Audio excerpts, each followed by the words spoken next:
by special recording, The Lone Ranger.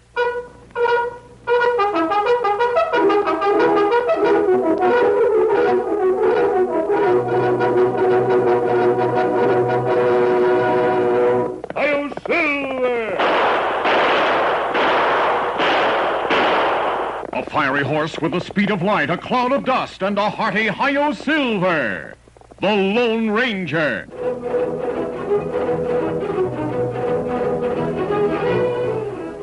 Before this exciting adventure, a word from our sponsor.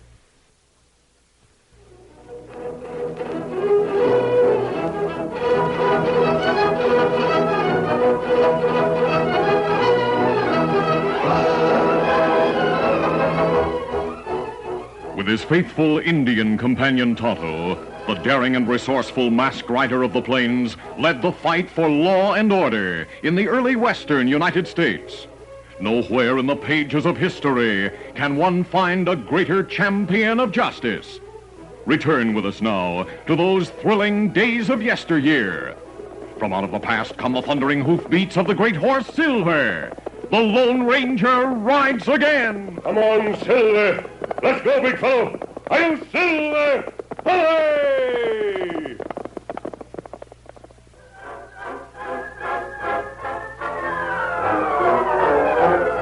The town of Oro, Colorado was built over the tunnels of the Globe Gold Mine. The mine had not been worked for years, but the tunnels were of great interest to Dirk Durango, a bank robber and highwayman. Durango and three of his former companions met in an old hoist shack that covered one of the vertical shafts near town. I called you boys together to hear my plans for robbing the bank.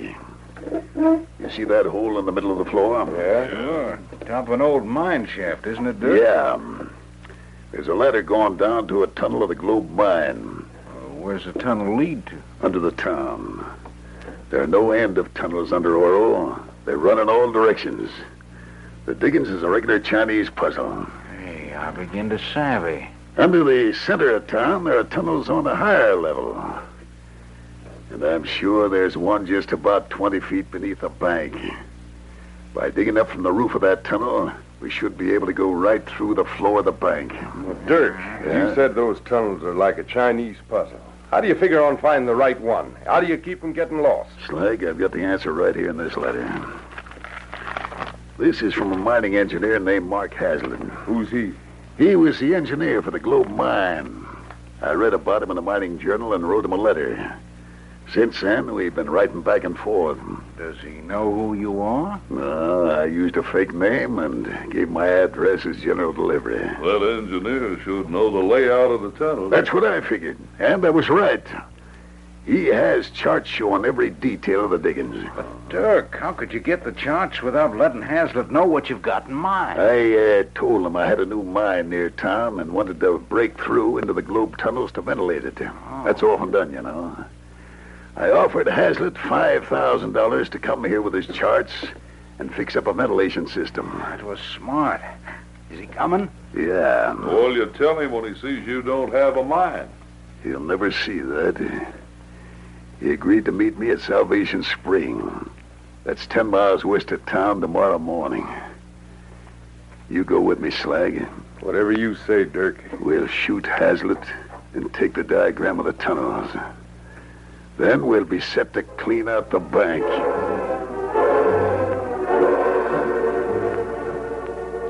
The following morning, the Lone Ranger and Tonto rode through a woods, approaching Salvation Spring from the west, while Dirk and Slag, who had been riding in the opposite direction through the woods surrounding the waterhole, drew rein. Dismounting, they advanced through the underbrush to the edge of the clearing. They saw a man near the spring at the far side of the clearing, about 100 yards away. Dirk said, There he is, Slag. At that moment, the Lone Ranger and Tonto neared the opposite side of the clearing.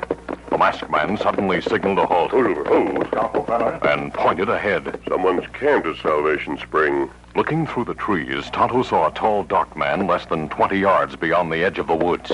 Look this way, Kimasabi. He probably hurt our horses. Him hurt? That shot came from the other side of the clearing. 2 men there. Try to help the man who shot. I'll go after the gunman. Roll through there. Dirk and Slag, only partially screened by brushwood, were amazed to see a masked man dash from the woods and charge toward them. Dirk started shooting, and the Lone Ranger returned the fire. But the distance was too great for accuracy with 6 guns. Then Slag's rifle cracked. The Lone Ranger dropped the reins, reeled in the saddle. Then, as Silver halted, fell to the ground. Hey, get him! Easy, Scout, easy! Get him up! Scout! Tonto leaped into the saddle, firing as he raced across the clearing to avenge his masked friend. But the outlaws didn't linger. Running to their horses, they leaped to the saddles and fled.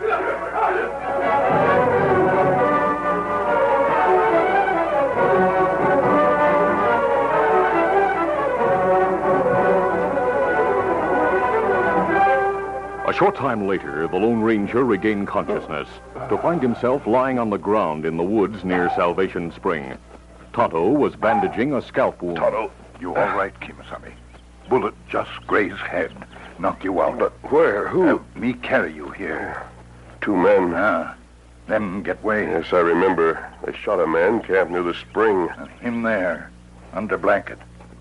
Him dead. Murder. Did you learn the identity of the dead man? No, but him got surveyors too. I noticed that. Me find plenty papers in saddlebag.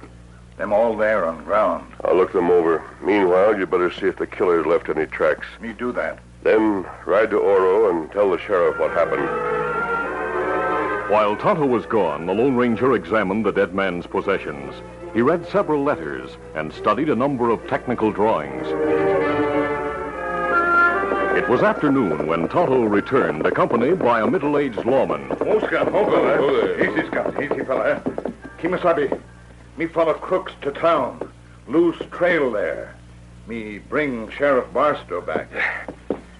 Your Indian friend told me about you, mister. You got anything to prove you're the Lone Ranger? Well, here's an identification card signed by the federal marshal of this district. See. Well, that satisfies me. Tonto told me about the murder. I'll lift this blanket, Sheriff Barstow. Do you know the dead man? Yes, that's Mark Hazlitt. He worked for the Globe Mine in Oro before it petered out. Wonder what he was doing back here. Well, I found some letters and papers that may answer your question. Here they are. The letters are signed John Tate. I never heard of him. One of the letters offers Hazlitt a job. Yes, it's this one I'm reading. Let's see. There's no mine near enough to town to hook up to the old Globe tunnels, as this letter suggests. There's only mines around here in the mountains north of Oro. Well, what do you make of the correspondence? Well, offhand, I'd say Hazlitt was lured into a death trap. By the man who wrote those letters? Yes.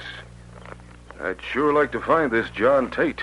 It's probably a fake name. He gave his address as general delivery.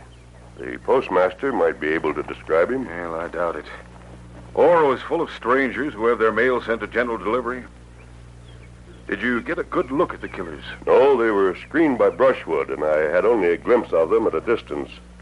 But I'll be glad to help you find them. Well, I'll need help. We might bait a trap for them. A trap? Yes. I'll serve as live bait. What do you mean? The men who shot Hazlitt can't know whether he's alive or dead. And I'm sure they didn't know him by sight. Not if John Tate's one of the killers. He says in this letter that he'll need a description to recognize Hazlitt. The engineer was shot in the back, so the killers still haven't seen his face. Not even at a distance. What are you getting at? I'm about the same size as Hazlitt. I'm sure I can wear his hat and coat. You mean disguise yourself as him? Yes. I'll wear his gun, then take his charts and equipment and ride his horse into town. His face is paler than yours. Well, I have makeup material to lighten my complexion. Sheriff, if the killers mistake me for Hazlitt and see my head bandaged, as it is, they'll think they merely wounded the engineer. In which case, they might make another play to kill him. Well, that's what I'm counting on. It'll bring them into the open. You're taking a big risk. But your plan might work. I'm sure it's worth trying, Sheriff. Can you keep Hazlitt's death a secret? Yes, I'll take the body into town after dark. The coroner will cooperate when I tell him the plans. Good. You want to leave your horse in the stable behind the jail? Oh, yes, Sheriff, thanks. I'll leave my gun belt and some of my clothes there, too. Me take 'em there after dark. We'll all wait until after dark to enter the town. Me keep watch on you, Kimasabi? Yes, Tonto. Keep the sheriff posted on what happens, but don't interfere until I signal you. Me savvy. And you'd better wear a disguise. Oro is full of ragged Ute Indian beggars. Tonto might dress as one of them. And that what me do. I sure hope we get those crooks before they kill the Lone Ranger.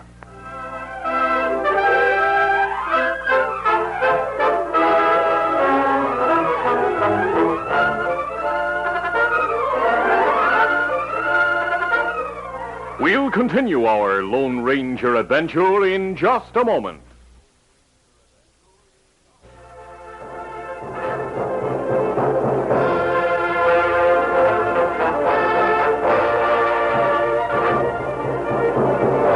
Now to continue. That evening, the Lone Ranger, disguised as Hazlitt, sat in the hotel dining room in town. Dirk saw him there and introduced himself. A few minutes later, they rode out of town. Easy, steady now. As the two men dismounted at the hoist house, Dirk explained. I'm using this shed as a temporary office, Mr. Hazlitt. My associates who want to meet you are inside. Very well. Step right in. Thanks. Well, boys, this is Hazlitt. Howdy. Now, Hazlitt, raise your hand. What? Heist him. You heard the boss. What do you mean? Take his gun, Slag. I got it. Cal, you go outside and stand guard. Let me know if anyone comes near. Right? What's the meaning of this? If you're hazing me or joking, It's I don't... no joke. Now, keep your hands up. Keep them covered, Jim. I am. Slag, the charts are in this coat pocket. Hand them to me. Right. Here they are, Dirk. Now might as well finish the job we started this morning. No, don't kill him yet. I want to look over these charts and make sure they're what we need. So you're the man who shot me. Why do you want to kill me? What have I done to you? We got nothing against you, Hazlitt. It's just that we can't afford to let you live. You could identify us as the men who took your charts. But what do you want? That'd mean identifying us as the men who robbed the bank. Oh, that's your plan. Slag, you talk too much. What's the difference, Jim? This gent will never be able to tell what he knows. Obviously, you intend to cut through the floor of the bank from a tunnel. Now you're savvy. Are those charts what you want, Dirk? Yeah. It'll take time, but I think we can figure them out. That being the case, it's time to shoot Hazlitt. Now, wait. You'll need more than those charts to find the tunnel that runs beneath the bank. What'll we need? A survey above ground to chart the location of the bank. You'll have to measure the distances very accurately and the compass directions. While the Lone Ranger outlined the problem, Tonto, who had followed his friend from town, saw the guard in front of the hoist house and remained at a distance to avoid discovery. The Indian didn't suspect that the Lone Ranger's life hung by a thread. So you see, those charts are worthless for your purpose, unless you have a surface survey. You know, Dirk, I think he's right. What he said makes sense to me. Hazlitt's surveying instruments are on his horse. Do either of you know how to use them? I don't. Neither does Cal. Neither do I. In that case, Hazlitt, I'm going to change my plans as far as you're concerned. I'll give you a chance to stay alive. Yes? You make the surveys and do the calculating for us. And after we have the money from the bank, we'll let you go free. You may not keep your word, but I'll have to trust you. I have no choice. I'll accept your proposition. The work began early the following morning. The Lone Ranger, still posing as Hazlitt, had decided to play along with the crooks for the time being and knew enough about surveying to use the transit and direct Jim and Cal, who carried the rod and chain. While Dirk and Slag stood guard at his side, he was looking through the transit in the center of town when Sheriff Barstow came from the jail, which was across the street from the bank. Hey, what's going on, gents? Hello, Sheriff. We're surveying for a branch line that'll connect Oro to the CNR Railroad. Oh, so that's it. I've seen you men around town wondering what your business is. Now the secret's out. The railroad will be a fine thing for this town. It'll mean a lot of new people coming here. More business. While the sheriff spoke, the Lone Ranger pretended to jot down figures in his surveyor's logbook. Actually, he wrote a note, concealed it in his hand, then looked up as the sheriff said, Hello, Hazlitt. Glad to see you. How have you been? While shaking hands, the Lone Ranger passed the folded note to the sheriff.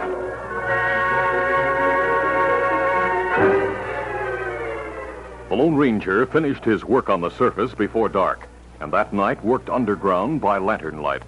While Cal remained on guard at the hoist house, Dirk, Jim, and Slag stayed close to the man who posed as Hazlitt.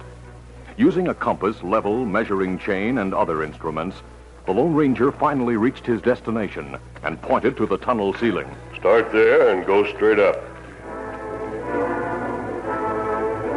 Standing on ladders, the men took turns excavating a chimney-like opening in the tunnel ceiling. When they stopped at daybreak, their work was over 2/3 finished. The following night found Cal once more on guard at the hoist house when the others resumed work. Inside the opening, there was room for only one man to dig. After some time, Jim took his turn. He stood on ladders tied together, loosening the dirt and stones overhead with a pry bar. On the tunnel floor, the Lone Ranger was closely watched by Slag and Dirk. We ought to be through in a little while, Dirk. Yeah. If Hazlitt's calculations are right. They better be. Hazlitt, if you've given us any wrong direction... Huh? I hear footsteps. Someone's coming through the tunnel. Stand still, Hazlitt. I got a gun against your back. Hey, Dirk. It's Cal. Yeah, what's wrong? Nothing. I got a prisoner, that's all. As Cal approached, carrying a gun in one hand and a lantern in the other, the Lone Ranger recognized Tonto, dressed as a ragged Ute Indian, walking ahead of the outlaw. I caught this Injun prowling around the hoist house. You searching for weapons? Sure. He had a knife and a gun under his blanket. Here they are. I'll take him. I thought you might want to question him or something, so I brought him here. I can't be bothered with him now. Keep an eye on him till we're through. Maybe a better time. Hey, Dirk.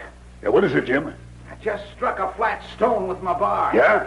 I think it's the underside of the flagstone floor. Well, be careful it doesn't drop on your head. Right. Though Dirk and Slag stood tense and expectant, they didn't relax their vigilant watch on the disguised Lone Ranger and Tonto.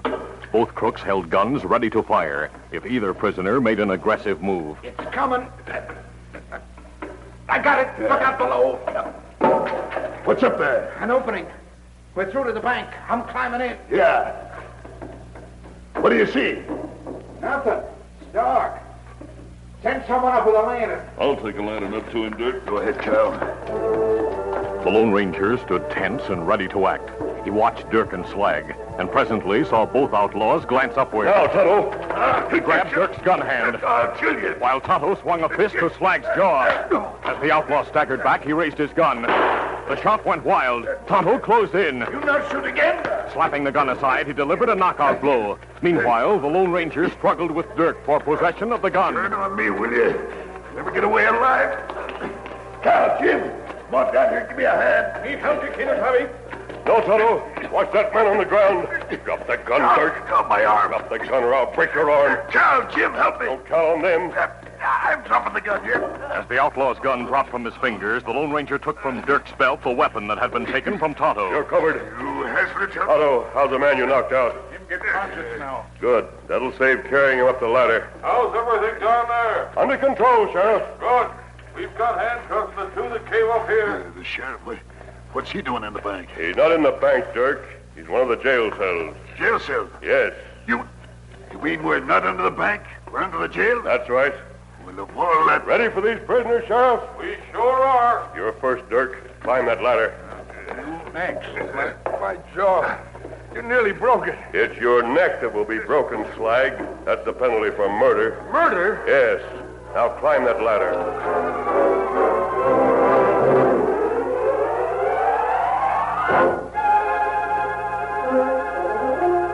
A short time later, the four outlaws were securely locked in a cell with a floor that was solid.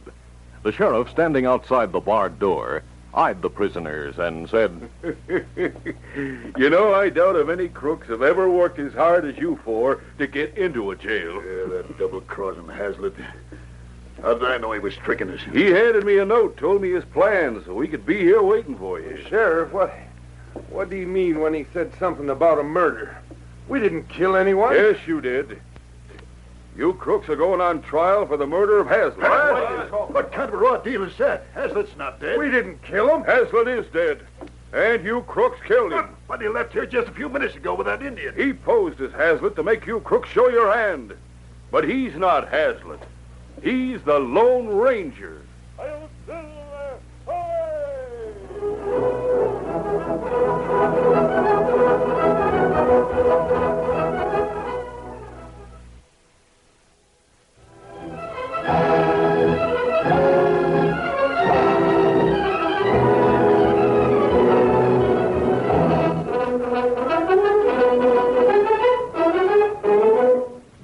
Ranger, a copyrighted feature of the Lone Ranger Incorporated, is produced by Trendle Campbell Muir Incorporated. The part of the Lone Ranger is played by Brace Beamer. Your announcer, Fred Foy.